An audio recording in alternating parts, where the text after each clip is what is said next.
Stories, Fables, Ghostly Tales.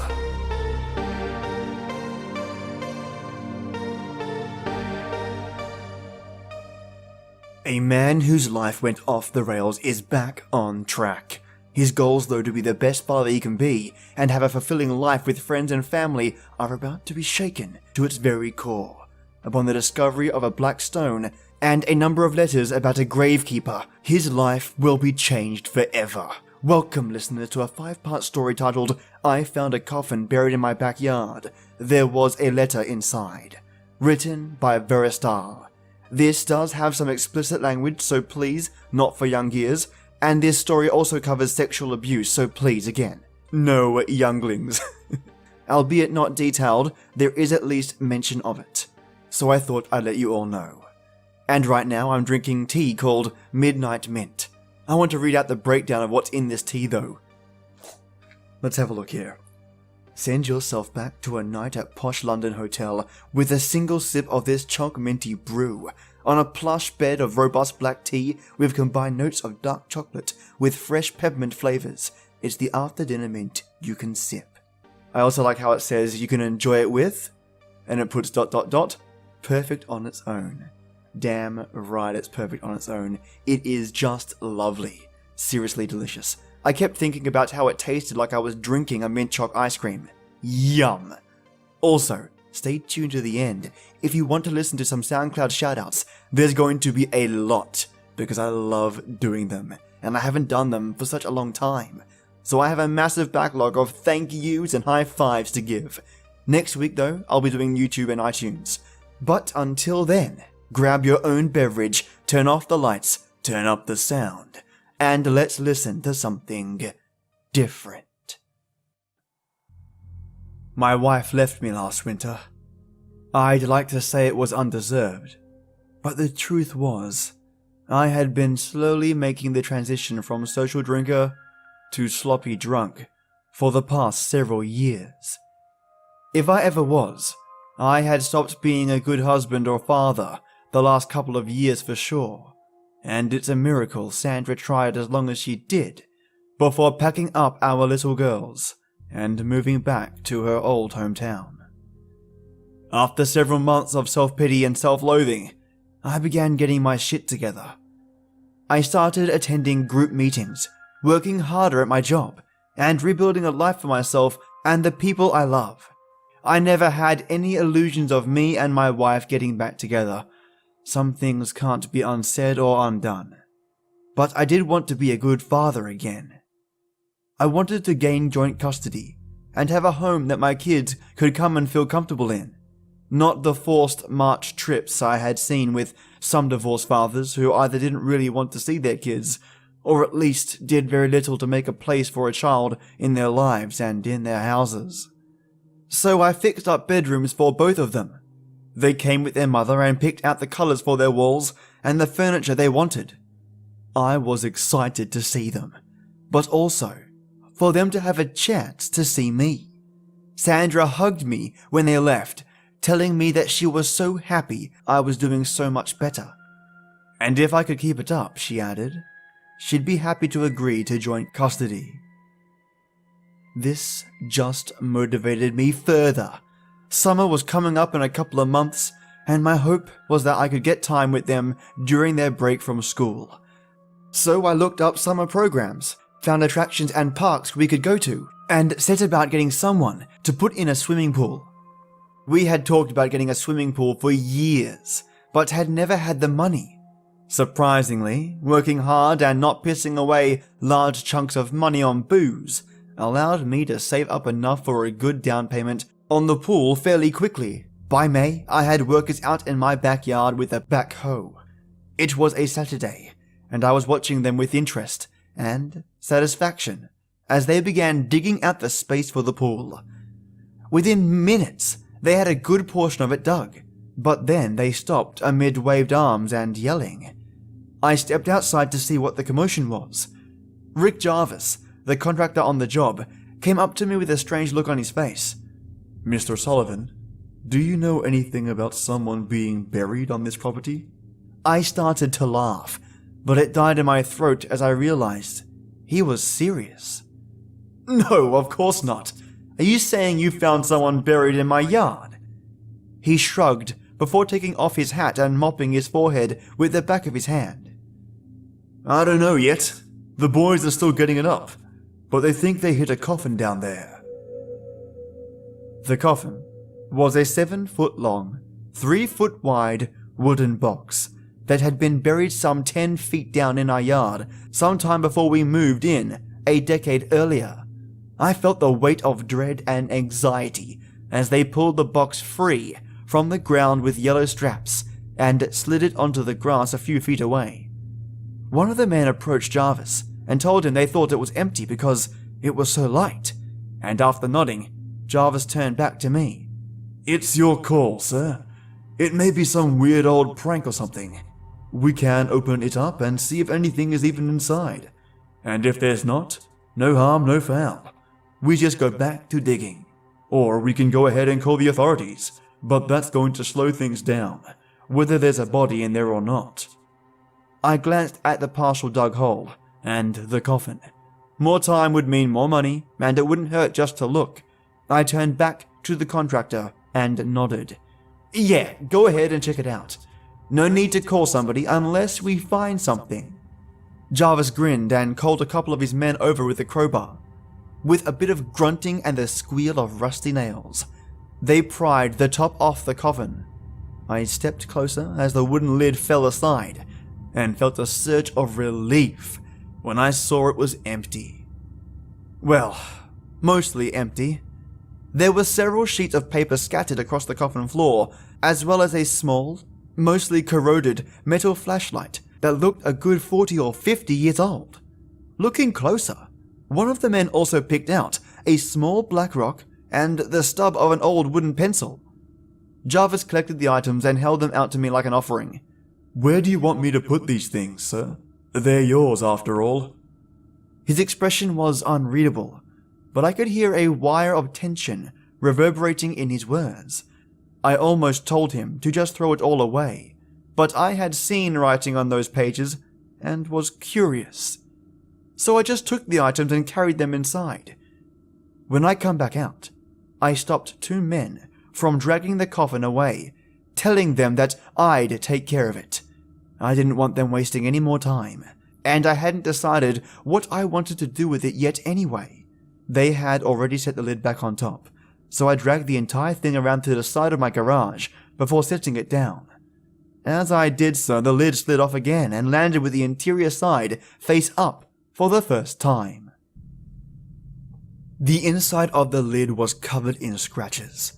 Darkly stained scratches that could have easily been old dried blood.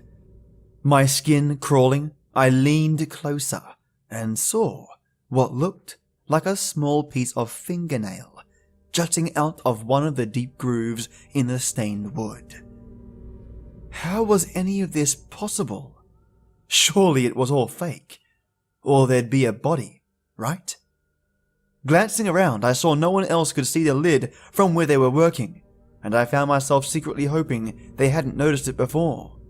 I wanted time to think before anyone started yelling someone had been murdered or buried alive on the very spot I was planning on putting a pool for my little girls. Covering the coffin with a tarp from the garage, I went back inside to look at the items we had found. The rock was a small, flat oval of smooth black stone, and holding it in the palm of my hand, I was surprised by its weight and how cool it felt. It had an almost greasy texture to it, and after a few moments, I put it down with mild disgust. The flashlight didn't work, of course, but from what I could make out of its shape underneath the green rust, it reminded me of flashlights I had seen at my grandfather's house as a child. He had worked as a plumber most of his life, and he always kept a large silver flashlight close at hand. The pencil, such as it was, consisted of an inch-long nub of wood, lacquered with faded green paint and stamped with barely legible letters in what was once gold foil. But when I held it to the light coming through the window, I could make out Green Heart Ho. It didn't ring a bell, so I set it aside and began to glance through the papers. The paper was clearly old and of very high quality. It felt more like a bedsheet than paper I was used to, and I was impressed it had survived so long in the damp of the earth. But not only had it survived, it was fairly legible.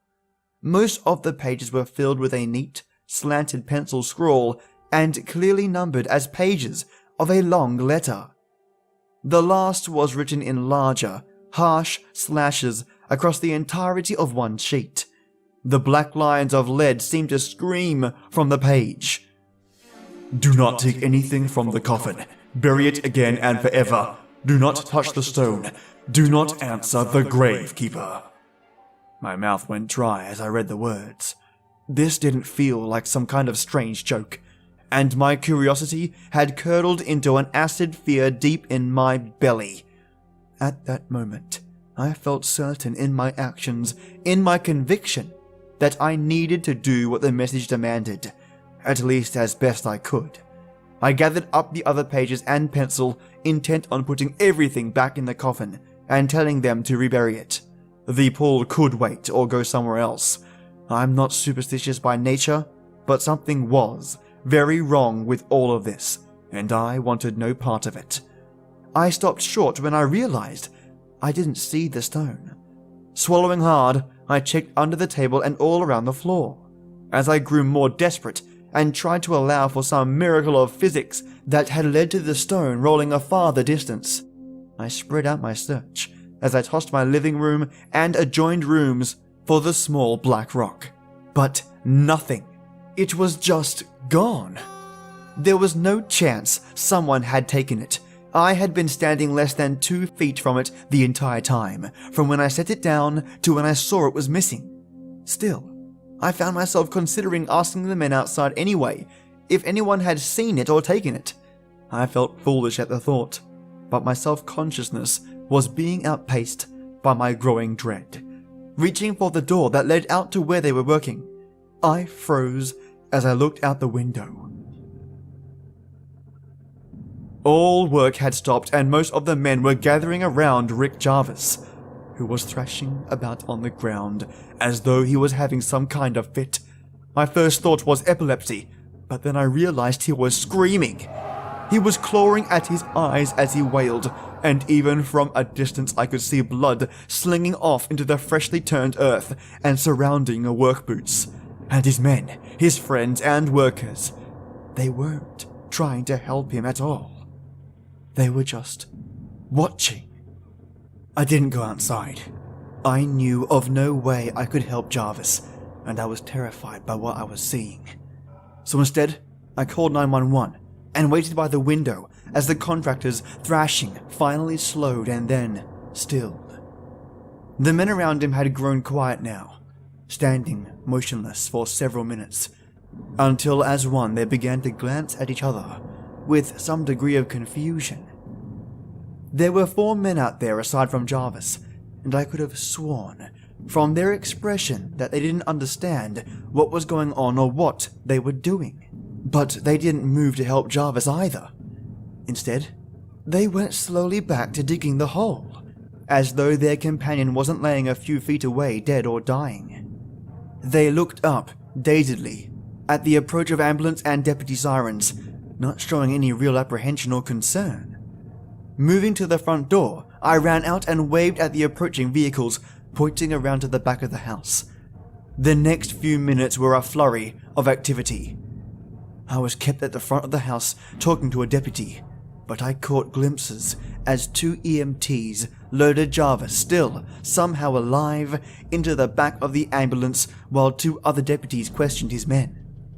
For my part, I told Deputy Ellison that I had seen Jarvis having a seizure and clawing at his face, and that his men had seemed to be acting strangely, but that I had not seen any of them actually try to hurt or help the man. All of this was true, but I left out any mention of the coffin or what we had found inside.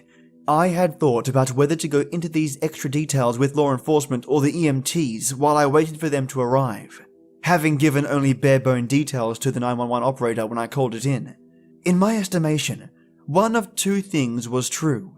Either there was something supernatural and sinister going on here, or there wasn't.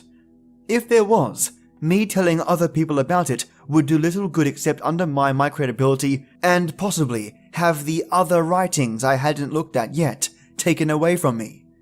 If everything had a mundane explanation, then the coffin and its contents were likely irrelevant.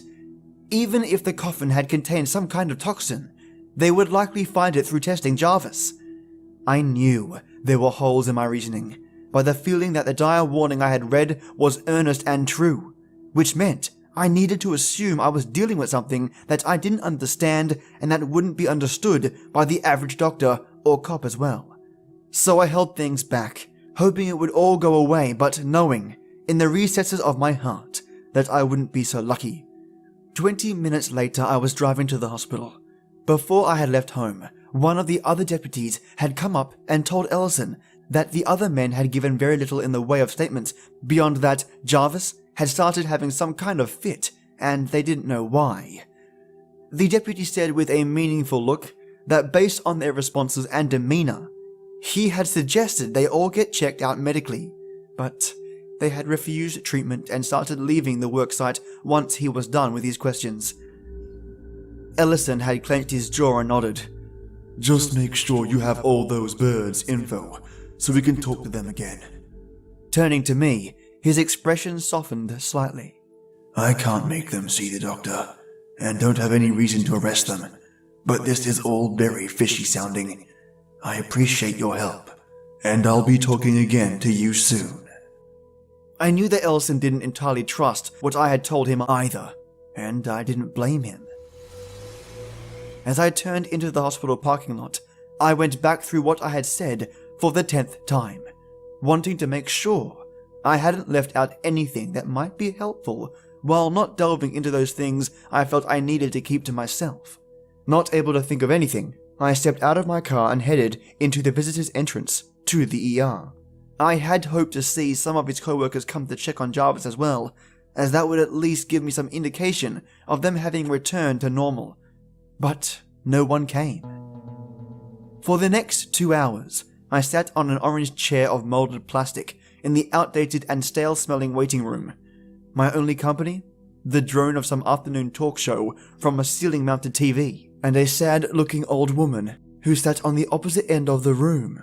I wasn't even sure why I was there, other than I felt somehow responsible for what had happened to Jarvis, and I hoped that by staying I might either get some answers or at least absolve myself of some guilt. After the first hour, a doctor came out and told me that they had him stable and sedated, and they were planning on doing surgery that evening, but that since I wasn't family, it would probably be at least a day or two before I'd be able to go in and see him. When I asked if his eyes were going to be okay, the doctor had just given me a bleak look and said he couldn't discuss any medical details with me while shaking his head slowly side to side. I felt sick to my stomach as he left. I debated leaving then, but I didn't really want to go back home and had nowhere else to be. So I sat, turning things over in my mind for several minutes before realizing, with a start, that I had the pages from the coffin with me. I had been worried about the deputies finding them, so I had gently folded and tucked them into my back pocket before they arrived. Pulling them out now, I glanced again at the page of screaming warnings before setting it aside. As far as I could tell, the rest of the sheets of paper were all one long letter. So I started reading it from the beginning as the day outside passed through soft twilight in its journey towards darkness. To whom it may concern, my name is Emily Thurman. I write this in the bedroom that has served as my prison for nearly 20 years, or at least as a cell within the larger prison that is this house, this family, this existence. I was treated well enough for the first 2 decades of my life, for during that period I played the role of a dutiful daughter in a well-to-do family, as was expected. When my uncle Frederick attempted to interfere with me sexually was the night that my troubles began. He was not held to account thanks to my father's misogyny and my mother's desire for her brother's favor and business acumen. Even then, our family was heading for shallower waters financially, and this was more than 2 decades before the collapse of 1929. For my part, I was treated coldly for my accusations, if not called an outright liar. This caused me more than a little distress, but I had resolved to marshal my resources and leave the cooling embrace of my family for leaner, but hopefully greener, pastures elsewhere, as soon as possible. Then, one night in January of 1909, 3 months after the incident with my uncle, I found myself woken roughly by strange men.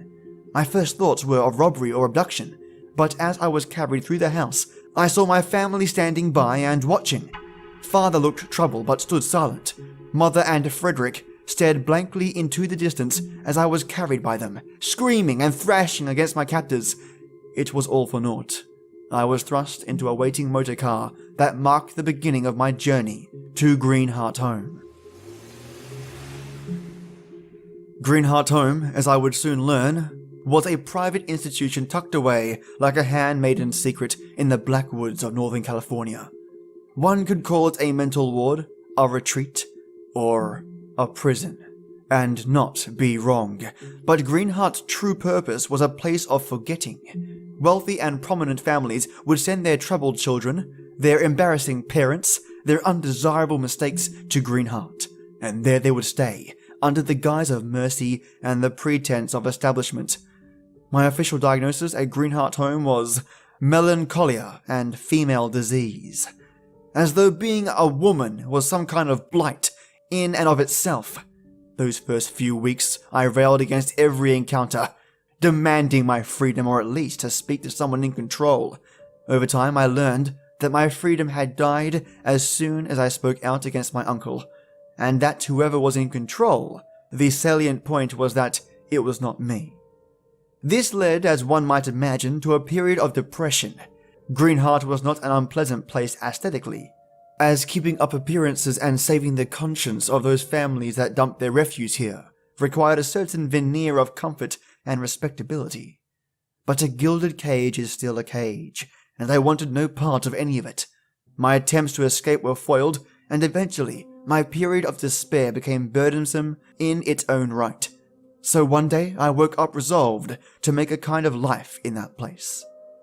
I had shunned most social contact since my arrival, but once I opened myself up to the other women there, I found several fast friends. Just to be able to talk to people again, particularly others that shared my plight, was a blessing. In some ways, the next 2 years were the best of my life, as bizarre as that might seem from the outside. Living at Greenheart was much like living most places, in that eventually you grow accustomed to things you would have never thought possible. At any given time, there was around 150 women and young girls at Greenheart Home, and the fact that periodically people would be gone without warning, never to return, seemed strange but not sinister. We would be told their family had sent for them and that would be the end of it. We had no way to dispute it, and no recourse even if we had the desire. It wasn't until later that we began to realize what was really happening to our fellow inmates. The ruler of that terrible little kingdom was a man named Dr. Chester Middleton, a psychologist of some esteem to hear the nurses tell it, though the only times we ever saw him was passing through as he spoke to this nurse or that orderly, occasionally at mandated functions, and the night of the fire that ended it all in 1911. But even before that night, there was always a tension in the air at Greenheart, a hidden power struggle between two unlikely opponents, the head doctor and the gardener.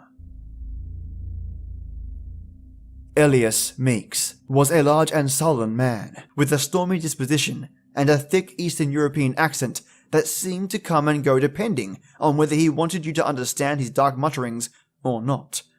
He had apparently been the groundskeeper at Greenheart Home for a number of years, and to a person, everyone seemed to be terrified of him.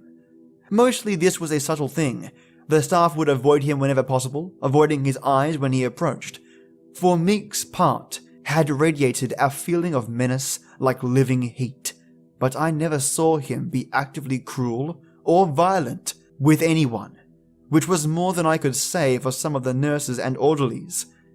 But that did little to lessen our fear of him. We would watch him cutting the grass or repairing the roof, and my small group of friends would instinctively pull closer as we hustled past. He would occasionally take special care with the private cemetery at the edge of the grounds, and it was from this that he earned the nickname that we all called him by when he was out of earshot, the Gravekeeper. I let out a small gasp as I felt my cell phone vibrating in my pocket. Pulling it out, I didn't recognize the number, but decided I should answer given the day I was having. It was Deputy Ellison. Where are you at, Mr. Sullivan? I'm still at the hospital, the ER waiting room. Why? There was a pause, and I could tell the deputy was debating how much he could say. Letting out a deep breath, he went on. Because out of those 4 guys out there with you and Jarvis today, 2 of them went home and murdered their families in the last hour. We've got bolos out on the other 2, and I was about to put one on you if I couldn't get a hold of you. I couldn't breathe. How was any of this possible? You still there, Mr. Sullivan? Yes, I'm here. They killed their families. I could hear the weariness in the other man's voice. Yeah, worst thing I've ever seen. We had to shoot one of them down, and the other is still holed up in his house. But as far as we can tell, we have at least 6 dead so far. 7 if Jarvis doesn't make it. I was about to tell him what the doctor had told me when the lights went out, plunging the waiting room into total darkness. After a few moments, a couple of security lights flicked on fitfully, but no more. Looking around, I saw no people or any of the normal noises I would expect in a hospital. Even the little old woman had left at some point. It was like I was in a tomb. Deputy, the power just went out here in the hospital. It's dark. Another moment of contemplative silence, and then his voice was back, shot through with anger and fear. That's impossible. Even if the hospital loses power, the backup Jennies would kick in within less than a second. There's too much that could go wrong if they really lose power. I gritted my teeth as I started slowly making my way to the double doors that led into the deeper bowels of the hospital. Peering through the narrow windows in the doors, I saw only darkness punctuated by 2 dim and flickering security lights on my end of the hallway. The other end was utterly black and devoid of life. I'm fucking telling you it's dark. No lights outside either, as far as I can tell, and I don't see any people. It's like a ghost town in here. I'm leaving, but you should get someone over here. No, the deputy said, his voice more shrill this time. You stay put. You're either a potential victim or a potential suspect, but either way, you and me are going to talk more before you go anywhere. I'm on my way. With that, he hung up, and I found myself staring dumbfounded at my phone. It took me only a moment of internal debate to decide he could go fuck himself, and that I'd see him later when I wasn't scared out of my mind. Something was terribly wrong here, and I was leaving. That's when I heard the voice from somewhere deep in the shadows. In the moment it took me to register it fully, I felt a surge of relief at having contact with another person. Then I realized who was speaking to me from some nearby darkened hall. It was Rick Jarvis. His voice was strange and gravelly, and he had a strange lilt to his words that I didn't remember from my previous conversations with him. But it was him all right, and he was calling to me. I know you're out there, Sully. I might not see you, but that's all right. Yes, that's all right. He trailed off in a wet, uneven croon, almost as though he was lost in thought. Then he was back, his voice brighter and closer sounding. Yeah, I can't see you, but I can smell you.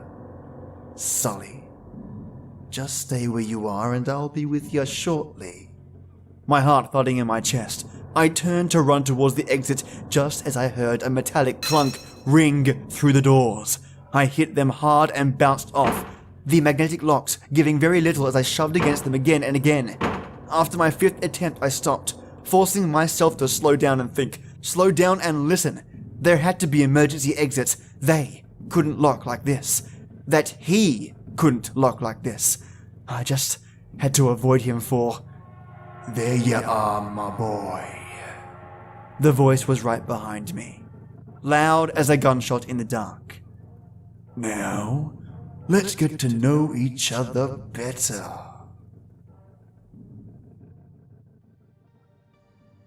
Ah, yes. I've learned from many of my readings, never open backyard coffins and touch black stones in said coffins that have nail scratch marks in them.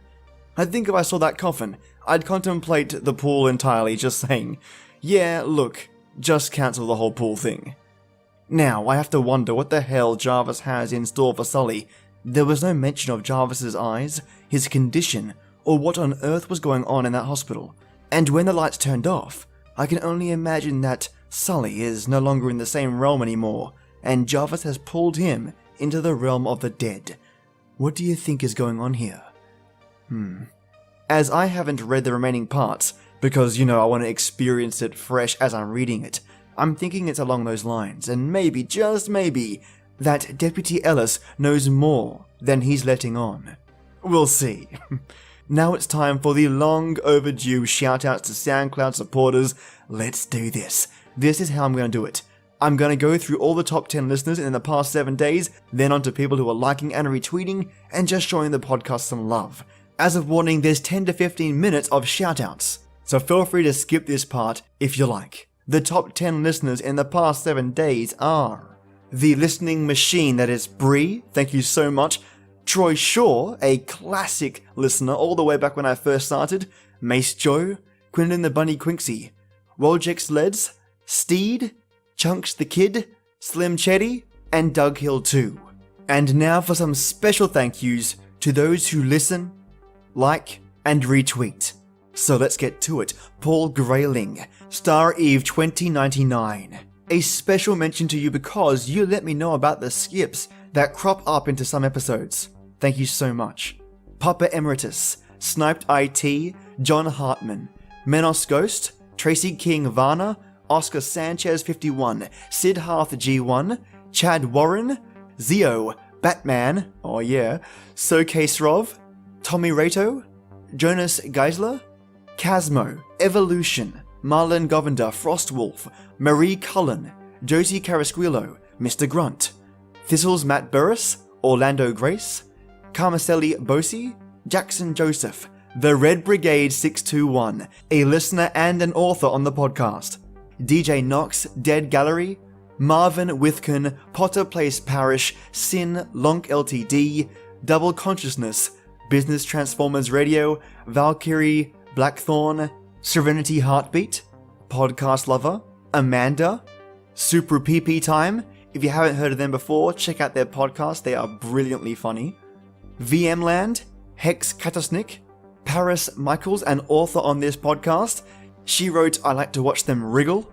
Cadavercast, a father and son monster movie podcast. Really, really awesome show, family friendly, covers all ranges of classic horror genre, worth checking out for sure. Another special mention to Brie, who's gone on a liking spree. Goodness, thank you so much. Barbara Perez for the recent follow. Inaudible Ruckus, Lois Shields, Bram Frame, Methycyclohexene, Elizabeth Kern, Tane Southern, Michelangelo Yacone, another author on the podcast, absolutely brilliant. Snafood Podcast, Dalton Souza, Martha Martini, Joanne Romay, James Isaac, Obelisk the Tormentor, RP Hacky, Virginia Garcia, Dark Shiki, who submitted her dark poems on the podcast, thank you so much, Irene Massol, Wesley Seawright, Rebecca McGow, Silent Agony, Ment, Darlin Wegman, Abdullah Nasir, Ricardo Pedro, Life Isn't Wasted on Us, another author on the podcast, great writer as well, Pazka, Josh Kastner, Batman, Drunk Tendo 64, Blackout Supreme, Laurie Bennett 2, Jekyll Hyde, Luna Oddity, Living Corporate, Paige Marcini, Bryce Nelson, Abel Martinez, Kellig Bishop, Logan Porter, Franklin Morales 3, Bedtime Stories with a Z, Exploding Earths, Luluni, Russell Phillips, Marin, Richard Darling, Skullface, That Juan Dude, XX Raven XX, Darren Dorr, Morinier, Eric Ponvelli, Jupiter Vanso, Ghost, the That's What She Said podcast, Smeeden Sweden, Corey Lehman, Siren NYC, Joshua Morgan, Six Toppy, Caitlin Keller, Zen Business Podcast, Empathic Warrior in Pink, Engler Hallen, The Wild Gents Podcast Unseasoned, Marcus Maxwell, Devin Costa, Alex Roselles, Samantha Marshall, Kama, Sound Squirrel, Judeni Proska, Brian Meza H, Slayer Shah, Man Brain Podcast, NCM Endaguni, Oscar Sanchez 51, Jose Pedro, Dorian Young, Vimarina, Divided by Zero, Chacha Pardesi, Ricardo Caicedo, and the Aora channel. I'll stop there for now. There are more. I will cover them in another podcast episode. But I just want to let you know, thank you all so much. If I've missed you in this lineup, don't stress. I will definitely cover you in the next podcast episode. It's my priority to say thanks. So thank you so much. And if you have any time at all, share it with your pals. If you have any story recommendations, send them my way to StoriesFablesGhostlyTales@gmail.com. And lastly, if you have any time, an iTunes review takes 2 seconds by clicking on my logo in the iTunes page, and bam, you can leave an iTunes review that way. So thank you so much, and I'll see you Monday. For more to the tale, I found a coffin buried in my backyard. There was a letter inside. By your author, Verastahl. Have a great weekend, stay creepy, and as always, till next time.